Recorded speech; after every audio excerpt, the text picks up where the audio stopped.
Mouse é o mais recente alvo de polêmica nos Estados Unidos.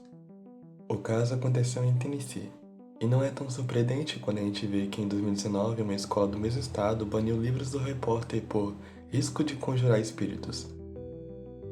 Também no leste de Tennessee, vimos recentemente o treinador Matthew Holmes ser demitido após 16 anos por liderar uma discussão sobre o privilégio branco. O nome do estado se vê constantemente envolvido a casos absurdos de grupos de ódio.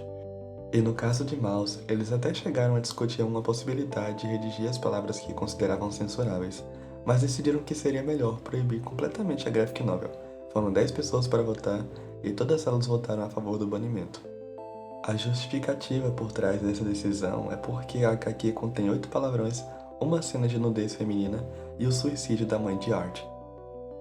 Para começar a conversa, temos que entender que alterar a HQ seria um dano enorme para a história. Mas para entender o porquê, primeiro vamos destrinchar um pouco do livro. Afinal, o que é Mouse? Mouse é uma graphic novel que relata o holocausto vivenciado por Vladek Spilman, pai de Art Spilman, o autor da HQ.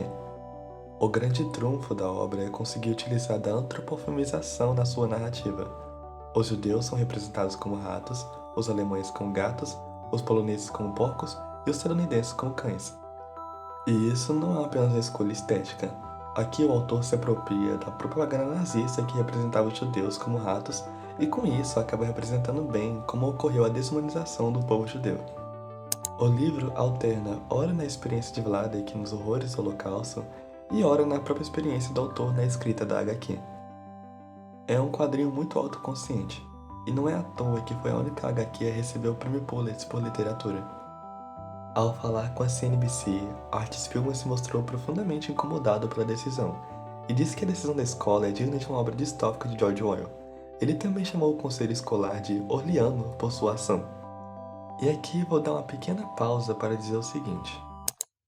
Se você não sabe o que o autor quer dizer quando chama essa atitude de orwelliana, recomendo você assistir um vídeo que fiz no canal que fala sobre 1984, que é a obra que Spiegelman se refere quando menciona George Orwell. Com o recado dado, volta pro vídeo.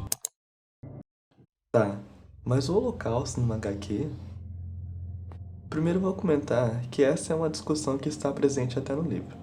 O próprio autor se questiona se não seria presunção de sua parte querer fazer um quadrinho que fala sobre o Holocausto se ele nem ao menos consegue entender a relação que tem com o próprio pai.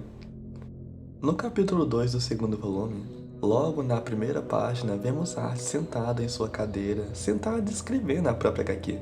O que chama atenção logo de cara é que sua representação, que até aquele momento era um rato antropomorfizado, agora a gente vê ele com um rosto humano, usando uma máscara de rato. Art fala um pouco do desempenho do primeiro volume da HQ, e no último quadro vemos ele em cima de sua mesa, em cima de corpos dos judeus que morreram em Auschwitz. Essas primeiras páginas do segundo volume mostram bem a sensação do autor ao escrever a HQ.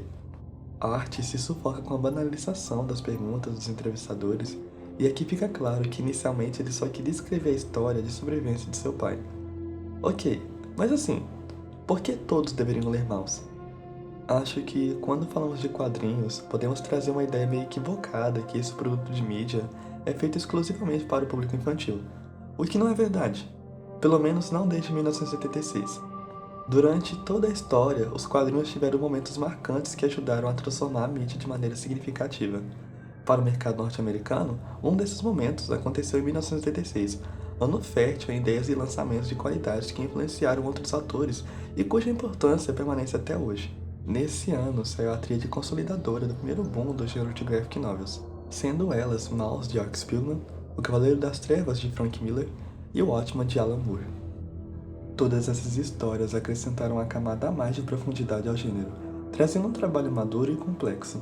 Algo interessante a se notar é que Mouse é a única dessas duas HQs que foge desse nicho de heróis para tentar algo mais biográfico.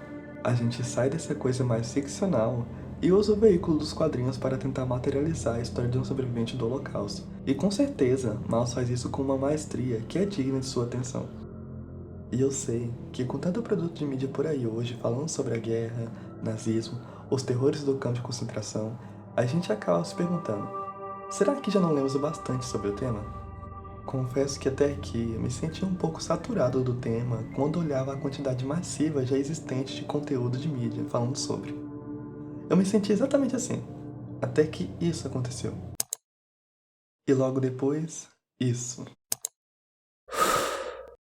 Foi nesse instante, nesse momento que observamos casos como o do ex-podcaster, que lembramos que não podemos dar espaço para a banalização de algumas palavras, e principalmente, não podemos deixar que aconteça a banalização do passado.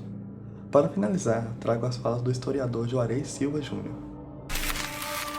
O risco da normalização de discursos de ódios, da apologia a ideologias com resultados historicamente conhecidos como nefastos, mesmo que muitos nem percebam do que realmente se trata o que defendem, traz não apenas o risco, mas enorme risco de retrocessos civilizatórios. A história não se repete, mas está sempre tentando. Melhor cortar o mal pela raiz.